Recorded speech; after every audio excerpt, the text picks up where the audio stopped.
എന്തുണ്ട് വിശേഷം? നല്ല വിശേഷം. എങ്ങനെ എങ്ങനെ എങ്ങനെ ഇത് ഇവിടെ എന്താണ്? ഞങ്ങളെ ഇപ്പൊ ഒരു കാര്യവുമായി ബന്ധപ്പെട്ട് സംസാരിക്കാൻ വേണ്ടി ചേച്ചി വെയിറ്റ് ചെയ്ത് ഇവിടെ ഇരുന്നതാണ്. അപ്പം ബിഗ് ബോസ് റിലേറ്റ് ചെയ്തിട്ട് കുറച്ച് വിവാദങ്ങൾ വരുന്നതായിട്ട് ചേച്ചി കണ്ടിരുന്നോ?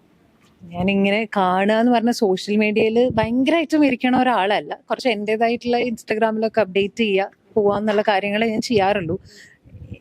Like can you just brief me like ഇപ്പം ബിഗ് ബോസ് റിലേറ്റ് ചെയ്തിട്ട് കഴിഞ്ഞ സീസണിലെ വിന്നർ അഖിൽമാരാർ ഒരു സാധനം പറയുന്നുണ്ട്. അപ്പം ബിഗ് ബോസിന്റെ അഡ്ജസ്റ്റ്മെന്റ് ആവശ്യപ്പെടുന്നു പെൺകുട്ടികളോട്, അതുപോലെ തന്നെ എമൗണ്ട് ഷെയർ ചോദിക്കുന്നു, അങ്ങനെയുള്ള കുറച്ച് വിവാദങ്ങൾ. അതിന്റെ ഇതുവരെ പ്രൂഫോ കാര്യങ്ങളൊന്നും ഇല്ല. പക്ഷെ എന്നിരുന്നാലും ഇങ്ങനെ ഒരു സീസൺ വിന്നർ അങ്ങനെ ഒരു കാര്യം സംസാരിക്കുമ്പോൾ ആളുകൾ അതിനെപ്പറ്റി ചർച്ച ചെയ്യുന്നു. അതാണ് ഇപ്പം സോഷ്യൽ മീഡിയയിൽ ചർച്ച ചെയ്തുകൊണ്ടിരിക്കുന്നത്. അപ്പം ചെറുതായിട്ടെങ്കിലും കണ്ടിട്ടുണ്ടാവില്ലേ എവിടെയെങ്കിലും ഒക്കെ? ജസ്റ്റ് ഇങ്ങനെ ബിഗ് ബോസിൽ മത്സരിച്ച എന്ന വ്യക്തി എന്ന നിലയിൽ ചേച്ചിക്ക് എന്താണ് ഈ കാര്യത്തോട് പറയാനായിട്ടുള്ളത്? നമുക്ക് ഫസ്റ്റ് ഓഫ് ഓൾ ഈ പ്രൂഫ് ഇല്ല എന്നും പറയുന്നുണ്ട്. സോഷ്യൽ മീഡിയയിൽ ആർക്കും വന്നിട്ട് എന്തും പറയാം അല്ലെ, അതൊരു അങ്ങനെ ഒരു പ്ലാറ്റ്ഫോം ആണ്. അപ്പൊ നമ്മളിപ്പം കാണുന്നതിൽ പോലും നമ്മൾ പറയാറുണ്ട്, വാർത്ത എന്ന് പറയുന്നത്, ന്യൂസ് എന്ന് പറയുന്നത് ഇസ് നോട്ട് ട്രൂത്ത്, സത്യമല്ല. അപ്പോ എനിക്ക് ഞങ്ങളുടെ സീസണെ പറ്റിയിട്ട് എനിക്ക് പറയാൻ പറ്റും, എനിക്ക് എന്നെ പറ്റി പറയാൻ പറ്റും. ബാക്കി കാര്യങ്ങളൊന്നും എനിക്കറിയില്ല. എൻ്റെ അടുത്ത് ഇതുവരെ അങ്ങനെ ആരും ഒരു കാര്യം ഈ പറഞ്ഞതുപോലെ എന്താണ് അഡ്ജസ്റ്റ്മെന്റ്സും അങ്ങനത്തെ കാര്യങ്ങളൊന്നും എൻ്റെ അടുത്ത് ചോദിച്ചിട്ടില്ല. എനിക്കങ്ങനെ ഏഷ്യാനെറ്റിൽ നിന്നും ഒരു മോശമായിട്ടുള്ള രീതിയിൽ പൈസകള് ചോദിക്കേ ഒന്നുമില്ല. എനിക്ക് തോന്നുന്നു നമ്മളുടെയൊക്കെ ഫസ്റ്റോ സെക്കൻഡ് തേർഡ് സീസണിൽ എനിക്ക് തോന്നുന്ന ആൾക്കാരെ they were like trying to get it, good പീപ്പിളിനെ കിട്ടുക എന്നുള്ളതായിരുന്നു എന്ന് എനിക്ക് തോന്നുന്നു അവരുടെ ഇമ്പോർട്ടൻ്റ് ആയിട്ടുള്ള കാര്യം. അതുകൊണ്ട് I have no clue about it. എനിക്ക് അങ്ങനെ ഒരു കാര്യം ഫേസ് ചെയ്യേണ്ടി വന്നിട്ടില്ല. പിന്നെ എൻ്റെ സീസണിൽ ഒരു കാര്യം എന്ന് വെച്ചാൽ ഞങ്ങൾ ആരും ഇവരെയൊന്നും നേരിട്ട് പോലും കണ്ടിട്ടില്ല. കാരണം എല്ലാം സൂം കോളിലൂടെയാണ് ഞങ്ങൾക്ക് ഇന്റർവ്യൂസും കാര്യങ്ങളൊക്കെ നടന്നത്. കാരണം നമുക്കറിയാം അന്ന് രാഷ്ട്രപതി ഓർക്കുണ്ടോ, പാത്രമൊക്കെ കൊട്ട് എന്നൊക്കെ പറഞ്ഞ് നമ്മൾ അത്ര ഒരു പീക്ക് ഓഫ് കൊറോണയിലാണ്, ഒരു ഓഗസ്റ്റ് മാസത്തിലാണ് എന്നെയൊക്കെ ബിഗ് ബോസിലേക്ക് വിളിക്കുന്നതും കുറേ ഇന്റർവ്യൂസ് ഇങ്ങനെ ഫിൽറ്റർ ചെയ്തിട്ടാണ് നമ്മളെയൊക്കെ എടുക്കുന്നത്. നേരെ ചെന്നൈയിൽ പോകുമ്പോഴും ക്വാറന്റൈൻ ആണ്, അവിടുന്ന് ബിഗ് ബോസ് ഹൗസിലേക്ക് പോയി നേരെ തിരിച്ചിറങ്ങുമ്പോഴും കൊറോണയാണ്. അപ്പോൾ നമുക്ക് അങ്ങനെ ഒരു കാര്യം ഫേസ് ചെയ്യേണ്ടി വന്നിട്ടില്ല, പ്രത്യേകിച്ച് എനിക്കും വന്നിട്ടില്ല. I don't even think so നമ്മളുടെ കൂടെ ഉണ്ടായിരുന്ന പെൺകുട്ടികളാരും അങ്ങനെ സംസാരിച്ച് ഞാൻ കേട്ടിട്ടുമില്ല. പക്ഷെ ഇങ്ങനെ ഒരു പ്രസ്താവന എന്ന് പറയുന്നത് വളരെ ചിന്തിച്ചിട്ടൊക്കെ സംസാരിക്കേണ്ട കാര്യമാണ്. കാരണം ഈ എല്ലാ സീസണുകളിലും കൂടെ എനിക്ക് തോന്നുന്ന ഒരു 60 പേര് പോയിട്ടുണ്ടാവും. ഇപ്പോഴും അതിനുള്ളിൽ പെൺകുട്ടികളുണ്ട് അല്ലേ. അപ്പം ആൾക്കാരിനി അവരെ നോക്കി കാണുന്ന ഒരു രീതി എനിക്കിപ്പം ഈ ഒരു കാര്യം പറഞ്ഞപ്പോ I M like really scared. കാരണം നമ്മളിപ്പോ കഴിഞ്ഞ് എല്ലാവരും പോയി എന്ന് വിചാരിക്കാം, പക്ഷെ ഇപ്പോഴും ആ ഒരു സീസൺ നടന്നുകൊണ്ടിരിക്കുമ്പോൾ ആ പെൺകുട്ടികളെ ഇനി ആൾക്കാരെ എങ്ങനെ അഭിമുഖീകരിക്കും, അല്ലെങ്കിൽ എങ്ങനെയായിരിക്കും ആൾക്കാർ അവരെ ലുക്കപ്പ് ചെയ്യുക അല്ലെ. അത് വളരെ മോശമായിട്ടുള്ള ഒരു കാര്യം. അപ്പൊ നമ്മളിത് പറയുമ്പോൾ അതിന്റെ പ്രൂഫൊക്കെ ആയിട്ട് പറയാ എന്നുള്ളതാണ്. അതില് നമുക്കൊക്കെ അറിയുന്ന ആളാണ്, പക്ഷെ പ്രൂഫ് ഉണ്ടാവുക. പക്ഷെ എന്നും പറഞ്ഞിട്ട് ആൾക്കാരുടെ പേര് പറയാനും പോലും നമുക്ക് പറയാൻ പറ്റില്ല, കാരണം അതും ആ സ്ത്രീകളുടെ ലൈഫാണ്. സോ എനിക്കറിയില്ല എന്താ ഇങ്ങനെയൊക്കെ വരണം. ഇനിയിപ്പോ ഇതൊക്കെ തന്നെ വേറൊരു സ്ട്രാറ്റജി ആണോന്നും എനിക്കറിയില്ല. ബിഗ് ബോസിനുള്ളിൽ നമ്മൾ പറയും, ഒരാള് വന്നിട്ട് നമ്മളെ സമാധാനിപ്പിച്ചാൽ പോലും നമ്മൾ ഇത് നിന്റെ ഗെയിം അല്ലേ അല്ലെ. അപ്പൊ ഈ പുറത്തുള്ളതും ഗെയിം ആണോ? കാരണം നമ്മൾ ഓർക്കണ്ട്, ഞങ്ങള് ഇറങ്ങിയപ്പോ നമുക്ക് മനസ്സിലായി ബിഗ് ബോസിനുള്ളിലല്ല ഗെയിം, പുറത്തായിരുന്നു ഫുൾ ഗെയിം. ഞങ്ങൾ മറ്റേ പൊട്ടനാട്ടം കാണുന്ന പോലെ എല്ലാവരും അതിനുള്ളിൽ നിന്ന് എന്തൊക്കെയോ ചെയ്തുകൊണ്ടിരിക്കുകയായിരുന്നു. പുറത്തിറങ്ങിയപ്പോഴാണ് മനസ്സിലായത് ഇവിടെയാണ് ഫാൻ ഫൈറ്റും ആർമി രൂപീകരണവും അടിയും ഒക്കെ ഉള്ളത് എന്നുള്ളത്. ഓക്കെ, അദ്ദേഹം പിന്നെ അതിലേടം പറഞ്ഞ ഒരു കാര്യങ്ങളുണ്ട്, സ്ത്രീകൾ എന്ന് മൊത്തം പറയുന്ന ഒരു സാഹചര്യം ഉണ്ടായിട്ടുണ്ട്. പക്ഷെ അത് കഴിഞ്ഞിട്ട് അദ്ദേഹം തിരുത്തി സ്ത്രീകളെയല്ല ചിലർ എന്ന് പറയുന്നുണ്ട്. അപ്പൊ ആ സമയങ്ങളെല്ലാം മത്സരിച്ച പല പെൺകുട്ടികളുടെ പോസ്റ്റലായിട്ടും അല്ലാണ്ടും ഇൻസ്റ്റയിലൊക്കെ ആയിട്ടും മെസ്സേജസ് ചെയ്യുന്നുണ്ട്, അത് നീയല്ലേ എന്നൊക്കെ ചോദിച്ചിട്ട്. അപ്പം ചേച്ചിക്ക് അങ്ങനെ ആരെങ്കിലും മെസ്സേജ് അയക്കോ അല്ലെങ്കിൽ എന്തെങ്കിലും ചോദിക്കുകയോ ചെയ്തിട്ടുണ്ടോ? എന്റെ അടുത്ത് ഇതുവരെ അങ്ങനെ ഒരു കാര്യം വന്നിട്ടില്ല. ഇനിയിപ്പോ നിങ്ങളുടെ ഈ ഇന്റർവ്യൂ കഴിയുമ്പോ എനിക്കറിയില്ല, പക്ഷെ ഇതുവരെ എന്റെ അടുത്ത് അങ്ങനെ ആരും ചോദിച്ചിട്ടില്ല. ഇനിയിപ്പോ ചോദിച്ചവരുണ്ടോ? അങ്ങനെ വന്നിട്ടുണ്ട്, പറയുന്നുണ്ട്.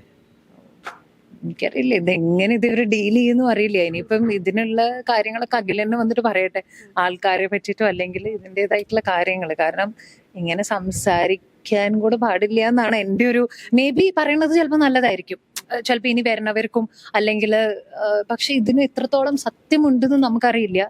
അപ്പോ ഇതൊരു കൺഫ്യൂസിങ് ആയിട്ടുള്ള ഒരു സ്റ്റേജിലാണ് ആൾക്കാരല്ലേ. കാരണം നമുക്കിത് ഉണ്ടോന്ന് അറിയില്ല, പക്ഷെ ഇങ്ങനെ ഉണ്ടെങ്കിൽ ഇത് പറഞ്ഞ് അത് പുറത്ത് വന്നത് വളരെ നല്ലൊരു കാര്യമാണ്. പക്ഷെ ഇത് ആൾക്കാരാരാന്ന് അറിയില്ലാത്തത് കൊണ്ട് തന്നെ ഇത് പെൺകുട്ടികളെ ഇത് ബാധിക്കും എന്നുള്ളത് ഒരു ഇങ്ങനെ ഒരു സ്റ്റേറ്റ്മെന്റ് പുറത്തേക്ക് വന്നപ്പോൾ ഇപ്പൊ ഒരു പെൺകുട്ടി പുറത്തേക്ക് വന്നിട്ടുണ്ട്. ആ കുട്ടിക്ക് ഇങ്ങനെ ഒരു എക്സ്പീരിയൻസ് ഉണ്ടായി, മത്സരിക്കാൻ വേണ്ടിയിട്ട് പോകുന്ന സമയത്ത് ആളോട് ഇങ്ങനെ പേയ്മെന്റ് അല്ലെങ്കിൽ അഡ്ജസ്റ്റ്മെന്റ് എന്ന് ചോദിക്കുകയുണ്ടായി. അത് ആര് എന്ന് വ്യക്തമാക്കുന്നില്ല, ആരും പേര് ഇതുവരെ പറഞ്ഞിട്ടില്ല. അപ്പം ഒരാൾ വന്നു കഴിഞ്ഞാൽ ഒന്നിൽ കൂടുതൽ ആൾക്കാർ വരും എന്നുള്ളൊരു സംസാരം വരുന്നുണ്ട്. അപ്പം അങ്ങനെ ഒരു ന്യൂസ് കണ്ടിട്ടുണ്ടായിരുന്നു? ഇല്ല, ഞാൻ ഇങ്ങനത്തെ കാര്യങ്ങള് ഇത് ഈ പറഞ്ഞതുപോലെ ഞാൻ ജസ്റ്റ് അങ്ങനെ നിൽക്കുള്ളൂ സോഷ്യൽ മീഡിയയിൽ, അതിൽ കൂടുതലും. പക്ഷെ ഇങ്ങനെ ഉണ്ടെന്ന് പോലും ഞാൻ ഇപ്പോഴാണ് അറിയണത്. കാരണം അത് വളരെ എനിക്കറിയില്ല. ഇപ്പൊ ഈ പറയുന്നത് നിങ്ങൾ ചോദിക്കുമ്പോഴാണ് നമുക്ക് ഇതിന്റെ ഒരു സത്യാവസ്ഥ അറിയില്ലാത്തടത്തോളം കാലം നമ്മൾ ഇതിനെപ്പറ്റി എന്താ പറയേണ്ടതെന്ന് പോലും ഇപ്പൊ നിങ്ങൾ ചോദിക്കുമ്പോൾ എനിക്ക് കൺഫ്യൂസ്ഡ് ആവാം. ചിലപ്പോൾ ചോദിച്ചിട്ടുണ്ടാവാം. പക്ഷെ എനിക്ക് തോന്നുന്നില്ല ഏഷ്യാനെറ്റ് എന്ന് പറഞ്ഞൊരു മീഡിയം ഇത്രയും ഒരു എന്താ പറയാ, നമുക്ക് ഇത്രയും ഇൻഫ്ലുവൻസ്ഡ് ആയിട്ടുള്ള, നമ്മൾ അത്രയും ചെറുതിലേ തൊട്ട് നമ്മൾ കാണുന്ന എന്താ പറയാ, അത്രയും ഒരു ഇതുള്ള ഒരു കാര്യമാണ്, ഒരു മീഡിയം ആണ്. പക്ഷെ ഇനിയിപ്പം അതിന്റെ ഇടയിൽ നിൽക്കണവരാണോ ചോദിക്കുന്നത് എനിക്കറിയില്ല. കാരണം എനിക്കിത് വരാത്തടത്തോളം കാലം നമുക്കിത് അറിയില്ല. ആരാണ് ചോദിക്കുന്നത്, ഇത് എന്താണ് ചോദിക്കുന്നത്, ഇത് എന്തർത്ഥത്തിലാണ് ഇതുപോലെ എനിക്ക് മനസ്സിലാവണില്ല. It's just a reality show അല്ലെ. അതിൽ അവർക്ക് വേണ്ടത് ഏറ്റവും ഗംഭീരമായിട്ടുള്ള കണ്ടസ്റ്റൻസിനെയാണ് അവർക്ക് വേണ്ടത്. അപ്പം അതിലേക്ക് പോവാനായിട്ട് ഇങ്ങനത്തെ ചോദ്യങ്ങളൊക്കെ ഉണ്ട് എന്ന് ഇപ്പോഴാണ് ഞാൻ അറിഞ്ഞതും. അത് എന്നെ കൂടെ I am feeling very low after hearing this. ഇനിയിപ്പോ ഇങ്ങനെ ഇതൊരു നല്ലൊരു റിയാലിറ്റി ഷോ ആണ് ബേസിക്കലി. ഇപ്പൊ ഇവിടെ മാത്രമല്ല, നമ്മള് ഹിന്ദിയിലായാലും തമിഴിലായാലും തെലുങ്കിലായാലും ഒക്കെ എല്ലാവരും ലുക്കപ്പ് ചെയ്യണ ഒരു ഷോ ആണ്. അപ്പൊ അങ്ങനെ ഒരു ഷോ മലയാളത്തിലും അത് നല്ല ഹിറ്റായിക്കൊണ്ട് ഇപ്പം നടന്നുകൊണ്ടിരിക്കണം. ആ ഒരു സമയത്ത് ഇനി ഒരു ഷോ വരുമ്പം ആൾക്കാരുടെ അതിലെ അപ്രോച്ചും ഇപ്പം നടക്കുന്ന ഒരു സീസണിനോടുള്ള ആൾക്കാരുടെ അപ്രോച്ചും ഇനി മാറിയിട്ടുണ്ടാവും അല്ലെ? ഉറപ്പല്ലേ? ആൾക്കാരുടെ ഇപ്പൊ ചിലപ്പോൾ കണ്ടുകൊണ്ടിരിക്കണവർ നിർത്തിയിട്ടുണ്ടാവും. കഴിഞ്ഞ ദിവസം തന്നെ ഞാൻ ഷൂട്ടിന് പോകുമ്പോൾ ആൾക്കാർ ഇങ്ങനെ പറയുന്നുണ്ട്, കുറച്ച് ഫാമിലീസ് ഒക്കെ സ്റ്റോപ്പ് ചെയ്തു കാണുന്നത്. ഒരമ്മ എൻ്റെ അടുത്ത് വന്നിട്ട് ചോദിച്ചു, നിങ്ങൾക്കൊക്കെ ഒന്നുകൂടെ പോകാൻ പറ്റുമോ? ഞാൻ പറഞ്ഞ, അമ്മമ്മ അങ്ങനെ പോകാൻ പറ്റും, എന്നും എല്ലാ പ്രാവശ്യവും പോകാൻ പറ്റുന്ന ഒരു ഇതല്ലത്, ഇതൊരു once in a lifetime നമുക്ക് കിട്ടുന്ന ഒരു ചാൻസ് ആണ് എന്ന് ഞാൻ പറഞ്ഞിരുന്നു. അപ്പോൾ എന്താ ചെയ്യാ. അതുപോലെ തന്നെ ഇപ്പം ബിഗ് ബോസ് ഒരു മെന്റൽ ഗെയിം ആണെന്ന് പറയുന്നുണ്ട്. അപ്പൊ പലപ്പോഴായിട്ട് മെന്റലി ബ്രേക്ക് ഡൗൺ ആവുന്ന ആൾക്കാർ അവിടെ ഉണ്ട്. ആളെ ഒന്ന് കൺഫെഷൻ റൂമിൽ കൊണ്ടുപോയിട്ട് ഒന്ന് റെഡി ആക്കി കൊണ്ടുവരാറുണ്ട്. അപ്പം ഈ സീസണിൽ അങ്ങനെ പോയ ഒരു മത്സരാർത്ഥിക്ക്, മെന്റലി ഏബിൾ ആയിട്ടുള്ള ഒരു വ്യക്തിക്ക് മെന്റലി പ്രശ്നമുള്ള ആൾക്കാർക്ക് കൊടുക്കുന്ന ഒരു ഗുളിക കൊടുത്തു എന്നുള്ളൊരു സംസാരം പുറത്തേക്ക് വരുന്നുണ്ട്. അപ്പോൾ ചേച്ചി അങ്ങനെ ഒരു സീസണിൽ പങ്കെടുത്ത വ്യക്തിയാണ്. നിങ്ങളുടെ പലരും അങ്ങനെ ഒരു ഇഷ്യൂല് പെട്ടിട്ടുള്ള ആൾക്കാരുണ്ട്. ഇപ്പൊ മണിക്കൂറിലൊക്കെ ആണെങ്കിലും അങ്ങനെ മെന്റലി ബ്രേക്ക് ഡൗൺ ആയിട്ട് പുറത്തു വന്ന ആളാണ്. അപ്പൊ അവരുടെ ഭാഗത്തുനിന്ന് ഇങ്ങനെ എന്തെങ്കിലും പറഞ്ഞു കേട്ടിട്ടുണ്ടായിരുന്നു? ഇല്ല, ഞങ്ങളുടെ സീസണിൽ അങ്ങനെ ഇപ്പം ബ്രേക്ക് ഡൗൺ ആയിട്ട് മണിക്കൂട്ടൻ മാത്രമേ എനിക്ക് തോന്നുന്നു പുറത്തേക്ക് പോയിട്ടുള്ളൂ. അങ്ങനെ മണിക്കൂട്ടിന് അങ്ങനെ ഫേസ് ചെയ്തു എന്ന് പറഞ്ഞ് കേട്ടിട്ടില്ല. അതുപോലെ തന്നെ പിന്നെ പുറത്ത് ഇറങ്ങി തിരിച്ചു വന്നത് ഡിംപലൊക്കെ. അങ്ങനെ ആരും അത് പറഞ്ഞു, ഞങ്ങളുടെ സീസണിൽ അങ്ങനെ ആരും ഇങ്ങനെ കുറച്ച് കാര്യങ്ങളെ പറ്റി പറഞ്ഞിട്ടുമില്ല. അതുകൊണ്ട് നമുക്ക് ഇതിനെ പറ്റി അറിയൂല.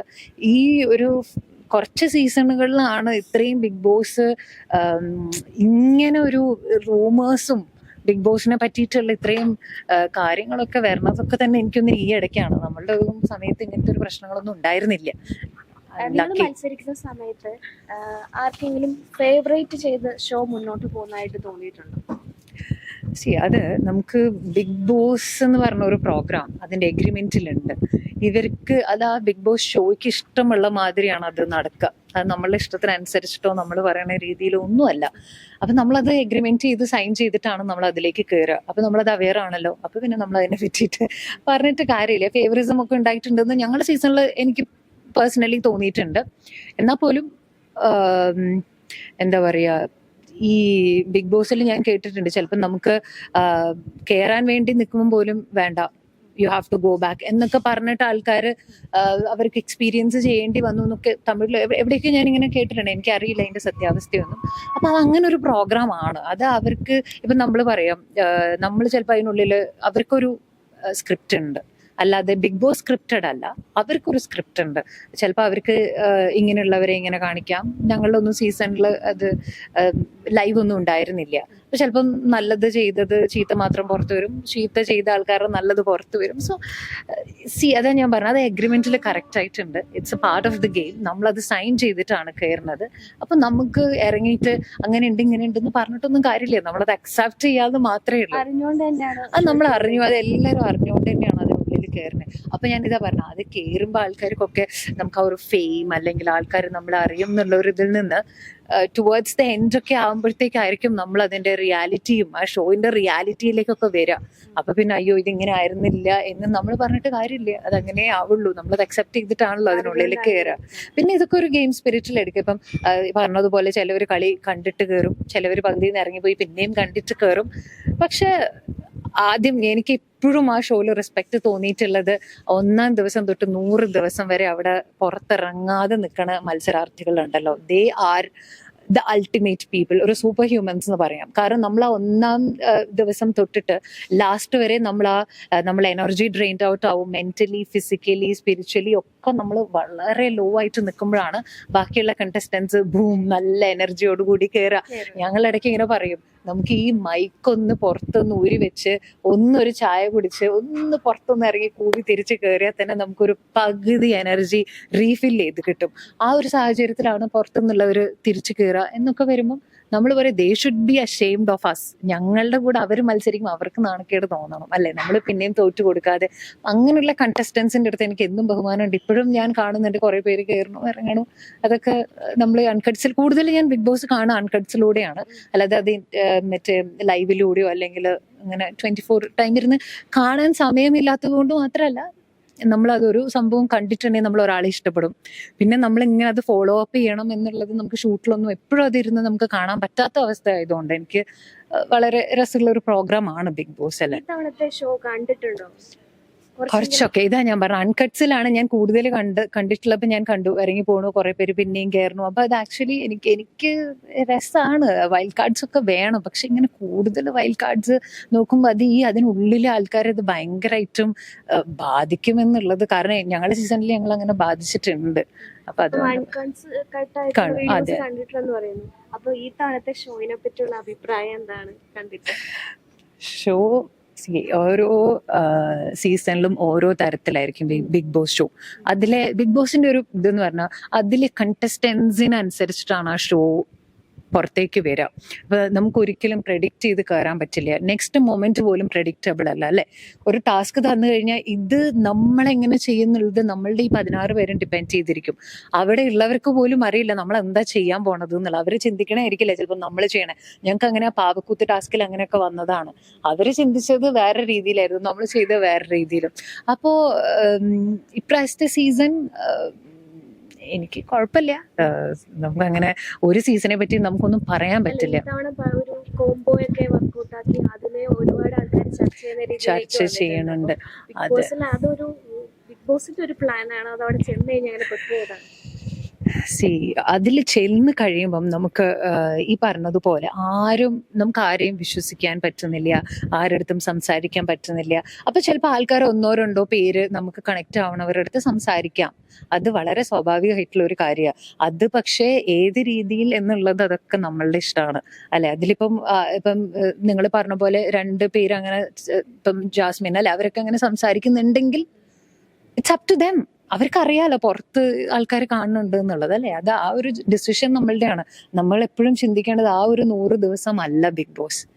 ആ 100 ദിവസം അല്ല നമ്മളുടെ ലൈഫ്. അത് കഴിഞ്ഞിട്ടാണ് നമ്മളെ ലൈഫ് സ്റ്റാർട്ട് ചെയ്യണത് എന്നുള്ളത് അതിൽ കയറുന്ന ആൾക്കാർ ചിന്തിച്ചാൽ വളരെ നല്ലതായിരിക്കും. പിന്നെ ഇപ്രാവശ്യം ഈ പറഞ്ഞതുപോലെ ആൾക്കാരൊക്കെ പറയുന്നുണ്ട് ഇങ്ങനെ ഫാമിലി ആയിട്ടൊന്നും നമുക്കത് കാണാൻ പറ്റുന്നില്ല എന്ന് പറയുമ്പോൾ നമുക്കൊരു വിഷമമുണ്ട്. കാരണം നമ്മളുടെയൊക്കെ സീസൺ ഭയങ്കര രസമായിരുന്നു എന്ന് പറഞ്ഞിട്ട് കോവിഡിന്റെ ടൈമിൽ എല്ലാവരും കണ്ടൊരു സീസണാണ്. അപ്പൊ അങ്ങനത്തെ ഒക്കെ ഒരു സീസൺ വരാൻ ഞാനും വെയിറ്റ് ചെയ്യാണ്. പിന്നെ ഈ പറഞ്ഞ പോലെ നമ്മൾ അതിനുള്ളിൽ കയറി കഴിഞ്ഞാൽ പുറത്തു നിന്ന് പറയാൻ എളുപ്പം ആൾക്കാർക്ക് അങ്ങനെ ചെയ്യായിരുന്നു കേട്ടോ, ഇങ്ങനെ ചെയ്യായിരുന്നു കേട്ടോ. പക്ഷെ അതിൽ കയറി കഴിഞ്ഞാൽ നമ്മളൊരു 25 ദിവസം കഴിയുമ്പോൾ പിന്നെ ഒരു യാന്ത്രികമായിട്ട് ഇങ്ങനെ പോയിക്കൊണ്ടിരിക്കുക. കാരണം നമ്മള് ബ്രെയിൻ തന്നെ ഇങ്ങനെ ഭയങ്കര ഇതായിട്ട് വരും. നമ്മൾ വായിക്കുന്നില്ല, എഴുതുന്നില്ല. ഞങ്ങൾ ഇപ്പോഴും ഓർക്കുന്നുണ്ട് ഞങ്ങളെ സീസണിൽ ഈ റൂം ഫ്രഷ്നറിന്റെ ബാക്ക് സൈഡൊക്കെ ഞങ്ങൾ ഇരുന്ന് വായിക്കായിരുന്നു. എന്തെങ്കിലും വായിക്കാൻ കൊതിയായിട്ട് അങ്ങനത്തെ ഒക്കെ അവസ്ഥ ഉണ്ടായിട്ടുണ്ട്. ഇപ്പം സോങ്സ് ഒക്കെ നമുക്ക് ഇങ്ങനെ വായിൽ വരും, പക്ഷെ നമുക്കത് ബ്രെയിനിലേക്ക് വരില്ല. അപ്പൊ നമ്മളിതിങ്ങനെ മറന്നു തുടങ്ങുകയാണ്. അപ്പോൾ ആൾക്കാർ പിന്നെ നമ്മളിത് കാണുമ്പോഴായിരിക്കും ഇങ്ങനെ സംസാരിക്കായിരുന്നു, ഇങ്ങനെ പറയായിരുന്നു. അപ്പൊ നമ്മളിത് പുറത്ത് നിന്ന് കാണുന്ന പോലെയല്ല, അതിനുള്ളിൽ പെട്ട് കഴിഞ്ഞാലേ നമുക്കത് മനസ്സിലാവുള്ളൂ. So it's fine. എനിവേ നല്ലൊരു സീസൺ ആവട്ടെ. എന്തായാലും കഴിഞ്ഞില്ലല്ലോ. ഏറ്റവും ഡിസേർവിംഗ് ആയിട്ടുള്ള ഒരാൾ തന്നെ വിൻ ചെയ്യട്ടെ എന്ന് ഞാൻ പറയണു. താങ്ക് യു സോ ഒരു മച്ച്. മത്സരാർത്ഥിയെ ഫ്രണ്ടിൽ കണ്ടിട്ട് ആ ആൾക്ക് വേണ്ടിയിട്ട് ബാക്കിയുള്ള ഗെയിം എല്ലാം സെറ്റ് ചെയ്ത് മുന്നോട്ട് പോകുന്നു എന്നുള്ള ഒരു സംസാരം വരുന്നുണ്ട്. അങ്ങനെ തോന്നുന്നുണ്ടോ? ഉണ്ടായിരിക്കും. അത് ചിലപ്പം അത് നമ്മളെ സീസണിലൊക്കെ നമുക്കൊന്നും അത് ഞങ്ങളുടെ ഒരു സീസണിന്റെ ഒക്കെ ഒരു ഇതെന്ന് പറഞ്ഞാൽ നമുക്കൊന്നും ഇത് ആരോടത്ത് ചോദിക്കാനോ പോയ കുറെ ആൾക്കാരോ അല്ലെങ്കിൽ ഇവരുടെ അടുത്തും വന്ന് ചോദിച്ചിട്ട് ഇത് എന്താണെന്നൊന്നും എനിക്ക് പറ്റിയിട്ടില്ല. കാരണം നമുക്ക് പുറത്ത് പറഞ്ഞാൽ അവർ തന്നെ പറയും നിങ്ങൾക്ക് കാര്യമില്ല കേട്ടോ. ഒരാള് പുറത്തത് സ്പ്രെഡ് ആയാൽ നമുക്കൊക്കെ പേടിയാണ്, ഇത് ആരെങ്കിലും അറിഞ്ഞിട്ട് ദൈവമേ നമുക്ക് കയറാൻ പറ്റാതെ ഇരിക്കോ. അപ്പൊ ഈ ഒരു സീസണിന്റെ ഒക്കെ എന്ന് വെച്ചാൽ ഇവരെല്ലാവരും പഠിച്ച്, എനിക്ക് അങ്ങനെ തോന്നുന്നുണ്ട്, they are like well prepared. 100 ദിവസം നിൽക്കാനായിട്ട് പ്രിപ്പയർ ആയിട്ട്. അപ്പൊ ഞങ്ങളൊക്കെ സീസണിൽ നമ്മളൊക്കെ കുറച്ച് കഴിയുമ്പോൾ കരഞ്ഞു തുടങ്ങിയിട്ടുണ്ട്. ഇപ്പൊ ഒന്നും ആൾക്കാരുടെ ഒരു കരച്ചിൽ അങ്ങനെ നമുക്കൊരു ഒരു കരയുന്ന ഒരു സംഭവം ഒന്നും നമ്മൾ അധികം കാണുന്നില്ല. ആൾക്കാരൊരു ജെനുവിൻ ഇമോഷൻസ് കാണുന്നില്ല. എല്ലാവർക്കും ക്യാമറ ഉണ്ട്, നമ്മളൊരു അഭിനയിക്കുക പോലെ അഭിനയിക്കുകയാണ്. അതുകൊണ്ട് തന്നെ എനിക്ക് തോന്നുന്നത് ചിലപ്പോൾ ഉണ്ടായിരിക്കാം, ഇല്ലാവാതിരിക്കാം, എനിക്കറിയില്ല. അങ്ങനെ ചെയ്യാൻ പാടില്ല എന്നാണ് എൻ്റെ ഒരു ഞാൻ പറയണം. അങ്ങനെ ഒരു ഷോയിലും നമ്മൾ ചെയ്യാൻ പാടില്ല. അപ്പൊ പിന്നെ നമ്മൾ വെറുതെ ബാക്കിയുള്ളവര് മോശമല്ലേ. എനിക്കറിയില്ല ഞങ്ങളുടെ സീസണിൽ അങ്ങനെ ഉണ്ടായിരുന്നു എന്നും പലരും പറയുന്നുണ്ടായിരുന്നു എന്നുള്ളത്. പക്ഷെ അങ്ങനെ ചെയ്യരുത് എന്നുള്ളത് എൻ്റെ ഒരു റിക്വസ്റ്റ് ആണ് ടു ഏഷ്യാനെറ്റ്. അങ്ങനെ ഉണ്ടെങ്കിൽ അറിയില്ല.